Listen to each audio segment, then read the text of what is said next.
Hello students, स्वागत है आप सभी का आई टू स्टडी टीम पर। दोस्तों, इस वीडियो में हम देखने वाले हैं त्रैमासिक परीक्षा 2022-23 कक्षा 9 विषय हिंदी छत्तीसगढ़ बोर्ड का देखने वाले हैं हम, सीजी बोर्ड का। तो चलिए स्टार्ट करते हैं। आपका पूर्णांक रहेगा 50 मार्क्स, आपकी टाइमिंग रहेगी 3 घंटे की समय दिया जाएगा आपको। तो चलिए स्टार्ट करते हैं। निर्देश दिए गए हैं आपको, सभी प्रश्न हल करना अनिवार्य है। प्रश्न क्रमांक 1 से 3 तक प्रत्येक प्रश्न में 5-5 अंक के ऑब्जेक्टिव क्वेश्चंस रहेंगे, वस्तुनिष्ठ प्रश्न। इसके बाद आपका प्रश्न क्रमांक 4 से 7 तक प्रत्येक प्रश्न 2 अंक का रहेगा। 8 से 10 प्रश्न क्रमांक तक आपके रहेंगे 3 अंक के क्वेश्चन। और इसके बाद आपका आता है प्रश्न क्रमांक 11-12 में रहेंगे आपके 4 अंक के, और 13 और 14 में रहेंगे 5 अंक के। तो चलिए देखते हैं, हमने ये सारणी समझ ली है किस प्रकार अपना पेपर रहेगा।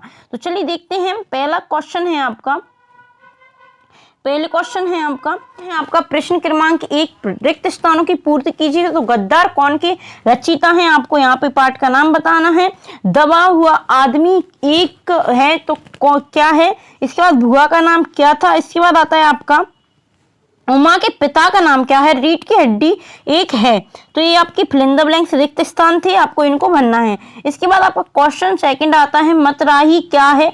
तो आपका ये क्वेश्चन है। इसके बाद आपका थर्ड क्वेश्चन आता है, मोती व्यर्थ लुटाने वालों पंक्तियों में मोती का आशय क्या है। इंदिरा कला संगीत विश्वविद्यालय को कला तीर्थ क्यों कहा गया है। इसके बाद आपका 5वां क्वेश्चन आता है, पिताजी अपनी दवा दली से दुखी थे जबकि लेखक खुश था, क्यों।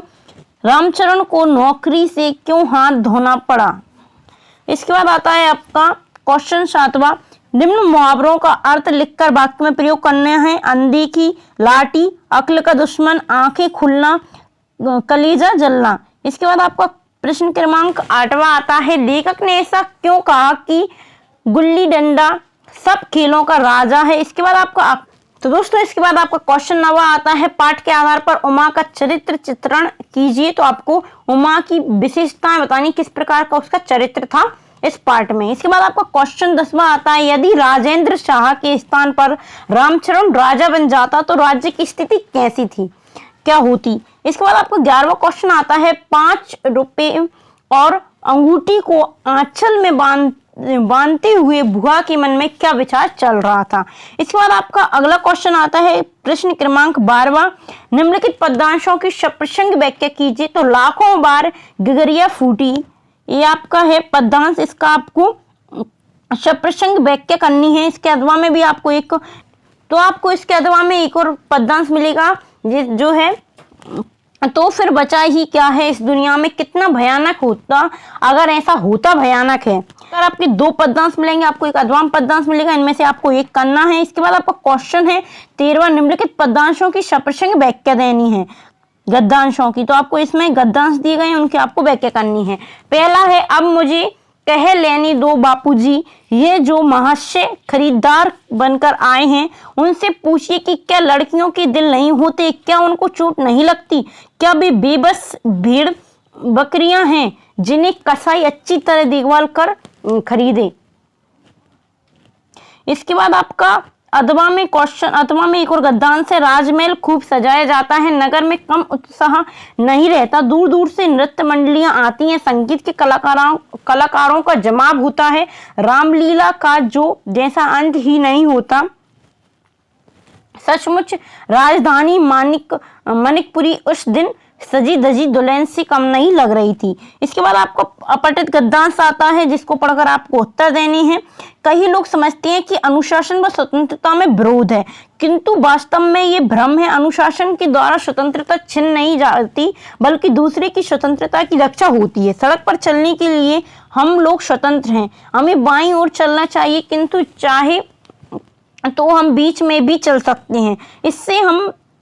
इससे हम अपने प्राण संकट में डालते हैं, दूसरों की स्वतंत्रता भी छीनते हैं। विद्यार्थी भारत के भावी निर्माता हैं, उन्हें अनुशासन के गुणों का अभ्यास अभी से करना चाहिए, जिससे वे भारत के सच्चे सपूत कहला सकें।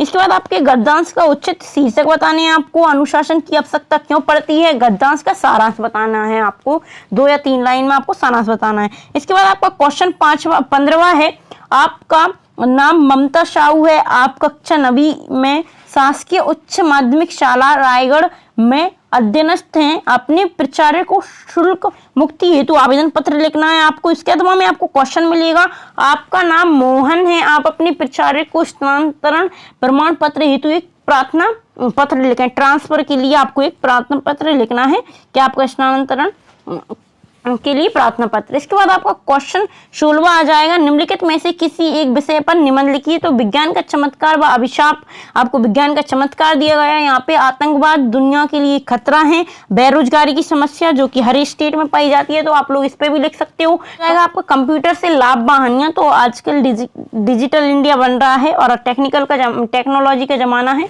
तो आप लोग कंप्यूटर पर लिख सकते हैं। पर्यावरण और प्रदूषण पर भी बहुत सारी हम चीजें देखते हैं, तो आप पर्यावरण और प्रदूषण पे भी लिख सकते हैं। तो दोस्तों यहाँ पे हमने देखे थे 16 क्वेश्चन देखे थे जो कि आपकी कक्षा 9वीं विषय हिंदी की थी। दोस्तों आपका इस प्रकार पेपर रहेगा, आप इन क्वेश्चंस को जरूर करें, बहुत ही इंपॉर्टेंट क्वेश्चंस हैं, इसी प्रकार आपका पेपर आएगा।